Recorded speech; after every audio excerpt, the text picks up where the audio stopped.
Oi gente, tudo bem? Bom, agora que eu já falei sobre a dica número 2, que é contato visual, lá no Instagram e no Facebook, nós estamos aqui no YouTube, para que eu possa falar com ela com um pouquinho mais de calma. Então, vem comigo!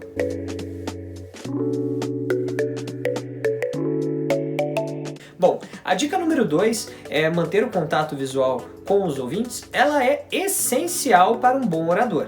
E eu vou explicar para você o porquê. Quando você está falando com uma plateia pequena, por exemplo, na sua sala de aula, que tem 50, 40 alunos, ou até mais, que tenha 60 alunos, você está falando com um público que é muito fácil de você dividir. Mas aí você me pergunta, nossa, Cássio, se eu estiver falando numa plateia, na minha formatura, com 1000 pessoas, com 2000 pessoas, numa festa, num casamento, num batizado, seja onde for, como eu apresentar e manter contato visual com todas essas pessoas? Eu te garanto, você não vai conseguir olhar para todo mundo. E até eu sugiro, não olhe para todo mundo. Você pode acabar se perdendo no seu próprio discurso. Mas divida o seu espaço em 4 partes. Bom, aqui já está o desenho para vocês. Vocês vão ver que tem um grande quadrado. Esse grande quadrado é todo o espaço onde fica a sua plateia. Dentro dele é só você dividi-lo em 4 partes. Grupo 1, Grupo 2, Grupo 3 e Grupo 4. Assim fica mais fácil de você manter o contato visual com todas as pessoas.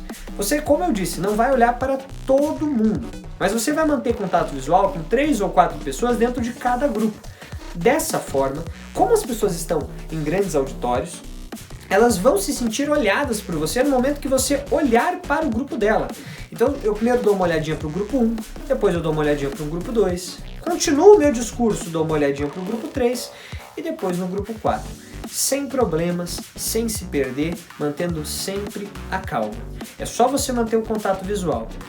Falando um pouco sobre esse momento online que nós estamos vivendo, manter contato visual aqui pelo YouTube, pela internet, é muito mais fácil. Por quê? Porque eu só preciso olhar para a câmera. Eu estou olhando aí para cada um de vocês, vocês estão sentindo que eu estou olhando para vocês, mas eu estou olhando aqui para a minha câmera. Para mim é muito tranquilo, para qualquer pessoa é mais tranquilo falar diretamente com o celular. Mas não esqueça, no momento que você tiver que falar para uma plateia, divida sempre ela em 4 partes. E não se estresse, mesmo que for uma plateia pequena, você precisa manter o contato visual. Te digo por quê. Se você está falando, e no momento que você está falando, você não está olhando para a sua plateia, parece que a pessoa que está falando não está falando com você. Bom, ela não está olhando para você, ela está olhando para outros lados. Perceberam? Eu falei, continuei falando e não estava olhando para vocês.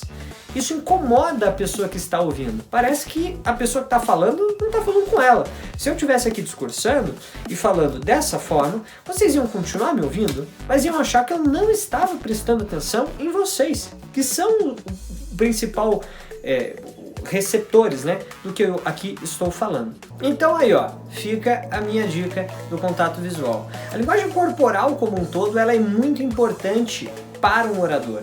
Independente se você vai ou não precisar utilizar a oratória no seu trabalho, no seu dia a dia, como uma das principais funções, mas saber falar e falar em público é muito importante. Ah, Cássio, eu sou um analista de sistemas. Bom, vai chegar um momento onde você vai estar numa reunião, você vai precisar apresentar algum dado, e aí nesse momento você precisa dessa técnica e capacidade em oratória.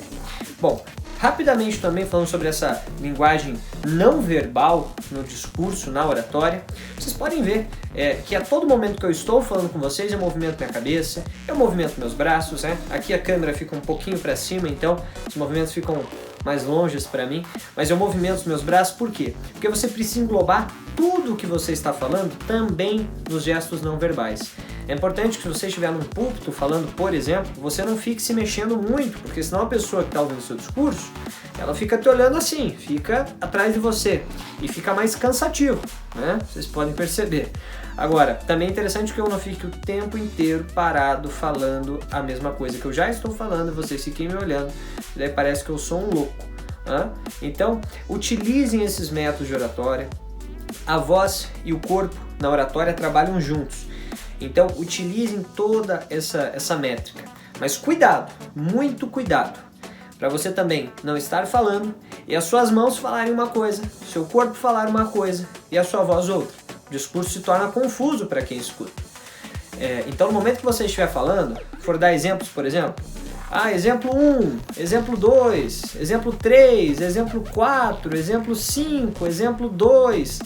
as pessoas podem ficar um pouco perdidas. Então mantenha sempre uma ordem, mantenha sempre um ritmo quando você estiver explicando e faça com que as suas mãos façam parte de todo o seu discurso, tá bom?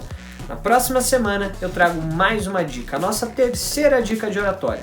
Se você gostou, deixa aí o seu like, se inscreva no meu canal. Na semana que vem eu tô aqui de volta, tá bom? Um abraço para vocês.